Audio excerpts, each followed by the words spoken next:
For nearly 5 decades, one question has followed one of rock's most tragic moments. What really went wrong on that final Lynyrd Skynyrd flight? Over the years, stories, theories, and half-answers have only made the truth feel more distant. But new details and a closer look at the investigation are starting to paint a much clearer picture of what actually happened in those final hours. And what it reveals is not what most people expected. Join us as we break it all down, step by step, and uncover what really led to that devastating day. The band at its peak.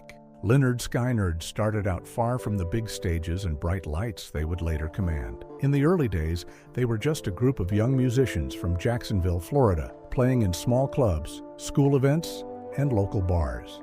They were trying to find their sound and prove they could stand out in a crowded music scene. Like many bands starting out, they faced setbacks, lineup changes, and long stretches of uncertainty.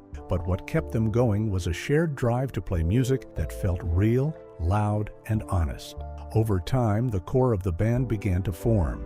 Ronnie Van Zant became the lead singer and voice of the group, known for his direct delivery and strong presence. Gary Rossington and Alan Collins shaped much of the band's guitar sound, building a style that was sharp, layered, and instantly recognizable. Leon Wilkeson held down the bass with steady rhythm, while Billy Powell brought a strong piano sound that added depth to their music.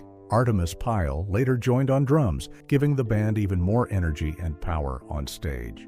Together, this lineup became the classic version of Lynyrd Skynyrd that fans remember most.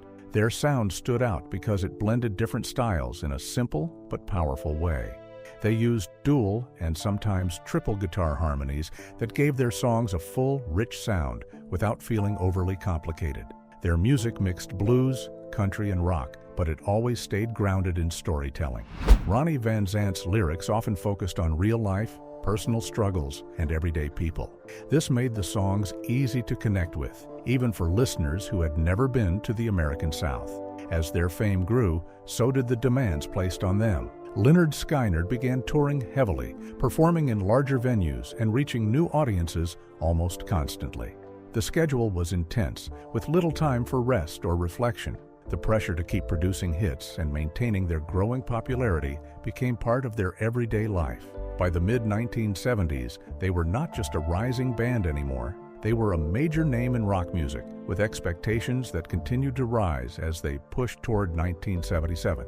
The success brought excitement, but it also brought strain, as the band tried to balance creativity, constant touring, and the need to stay at the top. What came next would test everything they had built. The road to disaster. By 1977, Lynyrd Skynyrd was no longer just a busy touring band. They were on a non-stop schedule that pushed them from one city to the next, with very little rest in between. The demand for their live shows was extremely high, and promoters booked them tightly to make the most of their rising fame. This meant long nights on stage, early mornings of travel, and very little time to recover. For the band members, the constant movement became exhausting, both physically and mentally. At the same time, there was strong financial and professional pressure to keep every show on the calendar. Canceling concerts was not seen as an option. Every performance meant money, reputation, and momentum. A canceled show could disappoint thousands of fans and damage relationships with promoters who were helping the band expand across the country. Because of this, the group and their management worked hard to keep everything on schedule, even when conditions were far from ideal. To handle this tight touring schedule, the band began relying more on chartered flights instead of traveling by road. On paper, flying made sense. It saved hours, sometimes even days, compared to long bus rides between cities. It also allowed the band to rest a little more between shows. In a high-pressure touring environment, saving time became just as important as saving energy. However, this decision also introduced new risks that were not always fully addressed. There was also a growing tension between safety concerns and professional responsibility.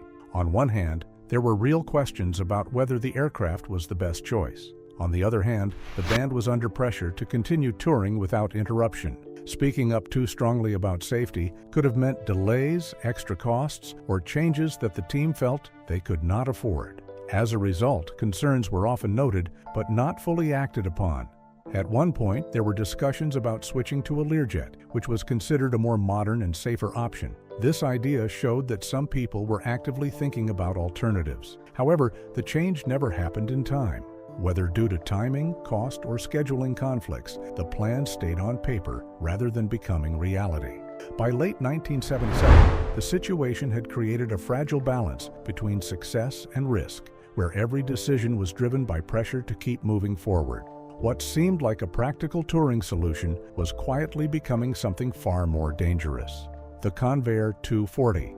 The Convair 240 was not a modern aircraft by any standard in 1977. It was first built in 1948, which meant it was almost 30 years old by the time Lynyrd Skynyrd chartered it.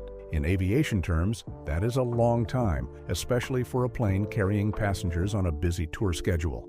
While it had once been a respected short-haul aircraft in commercial service, by the late 1970s it was already considered outdated compared to newer, safer, and more efficient jets. One of the main concerns with the Convair 240 was its design. It lacked many of the modern safety features and redundancy systems that had become standard in newer aircraft. Redundancy systems are important because they act as backups if something goes wrong. In older planes like this one, fewer backup systems meant that a single mechanical issue could quickly become a serious problem. This made the aircraft more dependent on perfect maintenance and careful operation at all times. Fuel efficiency was another issue. The Convair 240 used more fuel than newer aircraft, especially when operating under heavy load or less than ideal conditions. This was not just a cost problem. Higher fuel consumption also meant that flight planning had to be more precise. Any miscalculation or unexpected engine issue could have a much bigger impact on safety. In a touring situation where schedules were tight, this added another layer of risk. The aircraft also had a complicated and uneven operational history. Over the years, it changed hands multiple times and was used in different roles outside of standard commercial passenger service. Instead of being part of a stable airline fleet, it often operated in charter situations where oversight and consistency could vary.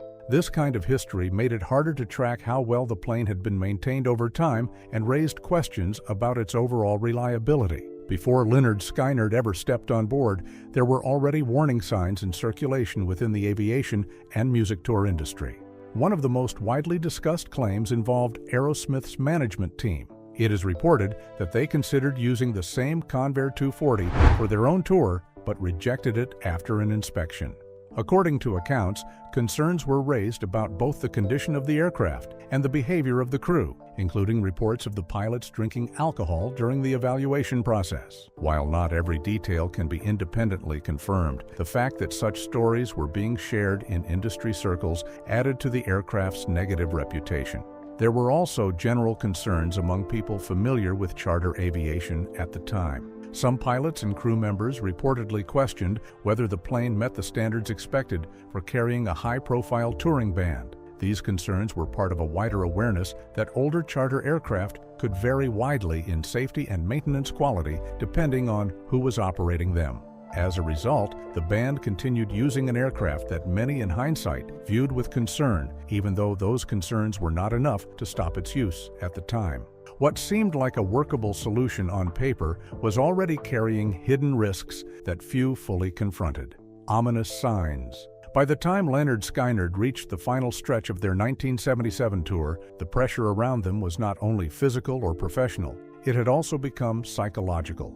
Many people around the band later described a growing sense that something felt off, even if no one could clearly explain it in the moment. Small comments, repeated fears, and quiet doubts started to build an atmosphere that felt heavy and uncertain. One of the most talked about parts of this period involves Ronnie Van Zant's repeated statements about dying young. According to people close to him, Ronnie often said he did not expect to live a long life. He mentioned it in conversations with family members, friends, and bandmates. His father later recalled Ronnie saying things like he would never reach 30 years old. These were not one-time comments. They were repeated enough that people around him began to take them more seriously over time. Bandmates also remembered Ronnie speaking in a way that suggested he accepted the idea of an early death. In some conversations, he reportedly said things that reflected a calm but firm belief that his life would be short. This created an emotional tension within the group. It was not treated as a joke, but it also was not something they knew how to respond to. Over time, this thinking contributed to a kind of "if it happens mindset that slowly spread among some members. The phrase, "if it's your time to go, it's your time to go," became part of the way certain situations were understood within the group. It reflected a fatalistic attitude that removed some of the fear from risky situations, especially travel. Instead of focusing only on safety concerns, there was sometimes an acceptance that outcomes were already decided. This way of thinking made it easier to move forward with plans even when doubts existed in the background. At the same time, Cassie Gaines, one of the backing vocalists, was experiencing a growing fear of flying. Her concerns were not vague or general. After an earlier flight, she reportedly saw sparks coming from one of the plane's engines. That experience made her deeply uncomfortable about continuing to fly on the same aircraft. Her fear became strong enough that she considered not boarding future flights. In fact, she had expressed a desire to travel by the band's equipment truck instead of rejoining the plane. For her, this felt like a safer and more controlled option. However, staying off the aircraft was not a simple decision. There was pressure, both direct and indirect, to remain with the group and continue as planned. The tour schedule depended on everyone moving together, and breaking away would have disrupted that system. By this point, travel decisions were no longer just practical choices. They were influenced by emotion, pressure, and a growing belief that events might already be out of their control. What was building quietly in the background was a sense that no one fully understood until it was too late. The final flights. By the time Lynyrd Skynyrd made their final flights in October 1977, there were already clear warning signs that something was not right with the aircraft. One of the earlier trips from Lakeland to Greenville is often pointed to as an important moment where problems began to show more clearly. During that flight, reports later suggested that the plane was not performing normally, especially in relation to engine behavior. The right engine, in particular, was showing signs of trouble. It was using more fuel than expected and not running as smoothly as it should have. In aviation, higher than normal fuel consumption can be a serious warning sign because it often points to internal engine stress or inefficiency. For a touring band that depended on tight schedules and long travel days, this kind of issue should have been taken seriously and closely reviewed. Crew members reportedly noticed these irregularities during the flight. These were not small details that could be easily ignored in normal circumstances. They were the kind of observations that usually lead to closer inspection, maintenance checks, or even changes in travel plans. However, in this case, the concerns were either not fully acted upon or were minimized in order to keep the tour moving forward. At the same time, fuel management concerns were starting to appear more clearly during the tour. The aircraft's performance made it harder to predict how much fuel would be used during flights, especially when one engine was not operating at full efficiency. This created a situation where flight planning became more sensitive. Small miscalculations or overlooked details could have larger consequences than usual. There was also discussion among some involved in the tour about switching aircraft entirely. The idea of moving to a different, more modern plane had been mentioned, including the possibility of using a Learjet. This option would have provided more reliability and potentially fewer mechanical concerns. However, this change was never put into action in time. Whether due to scheduling issues, cost concerns, or the difficulty of reorganizing a tight tour, the decision was delayed and the original aircraft remained in use. When the final departure took place, everything initially appeared normal. The takeoff itself was routine, and there were no immediate signs that anything was seriously wrong. From the outside, it looked like just another scheduled flight in a long tour of similar travel days. The plane lifted off and continued its planned route without visible disruption.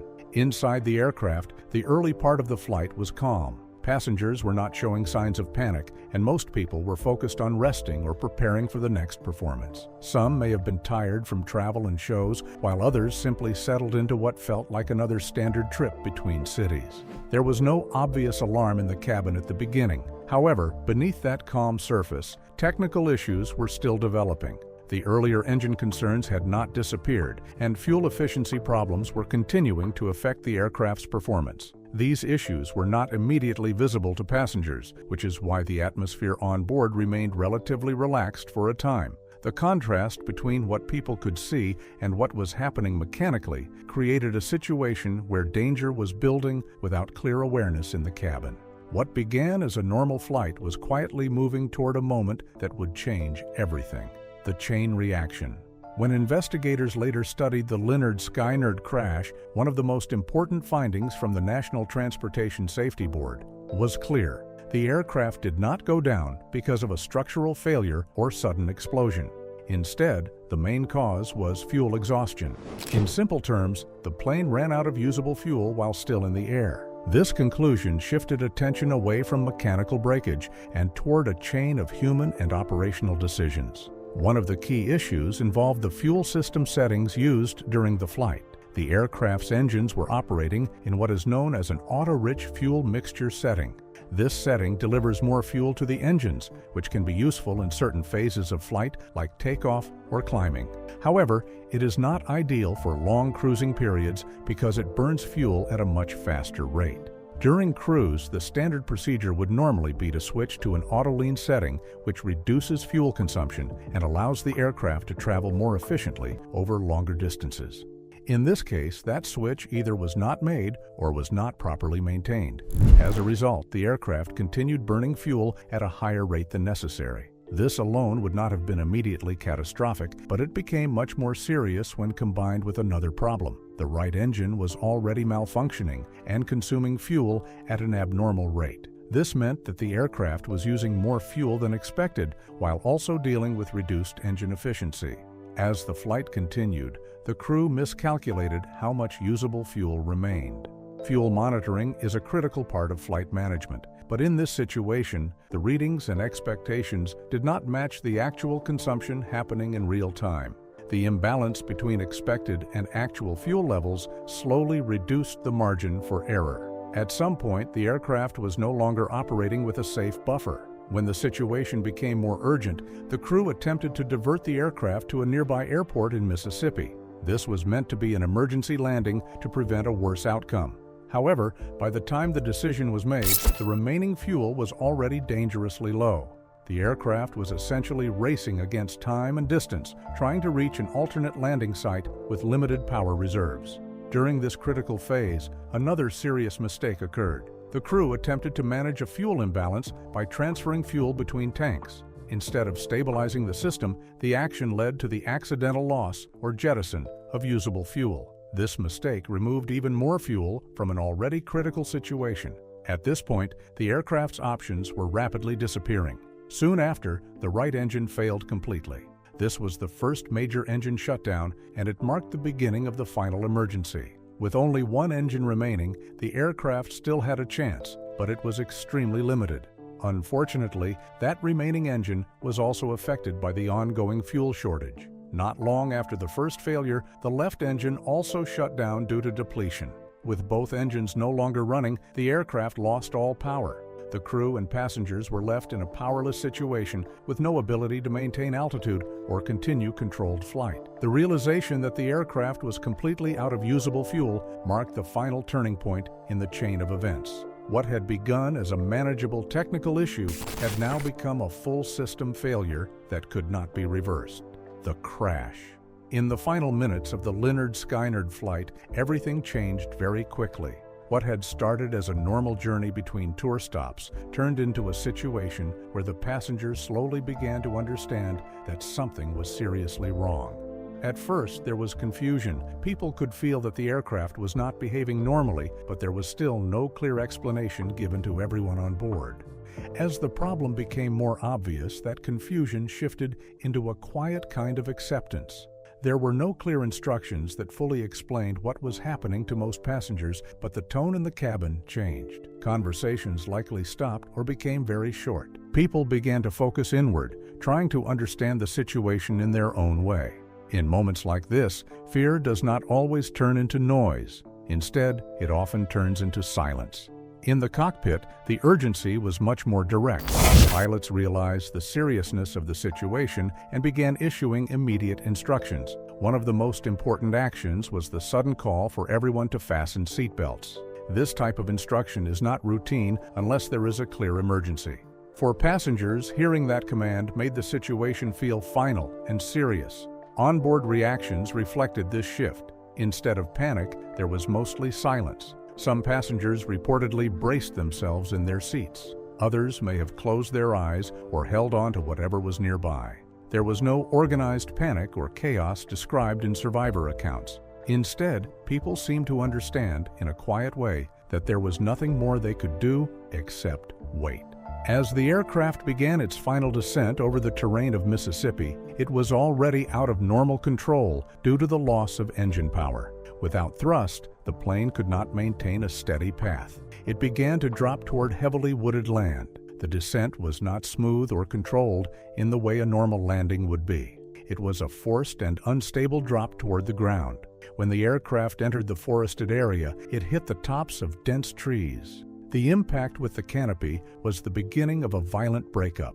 The plane did not simply land in one piece. Instead, it started tearing through branches and trunks as it moved forward and downward. This created intense noise, later described by survivors as something like continuous heavy impacts happening in rapid sequence. The aircraft structure began to fail almost immediately.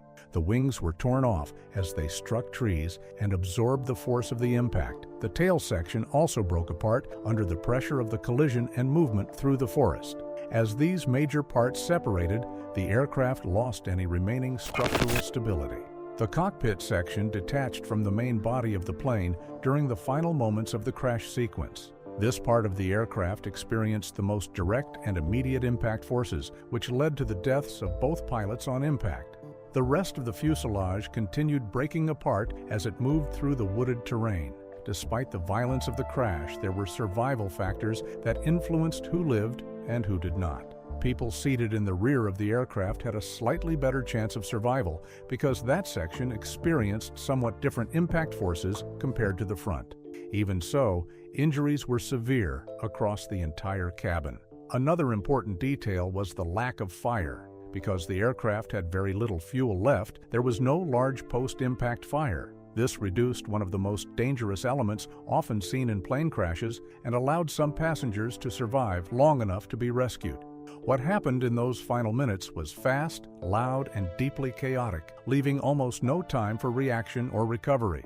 What followed next would take the survivors into an even more shocking struggle to survive after impact. Aftermath at the crash site. After the crash, the scene in the swampy woods of Mississippi was pure chaos. The aircraft had broken apart across a wide area, leaving twisted metal, scattered seats, luggage, and wreckage spread through thick trees and wet ground.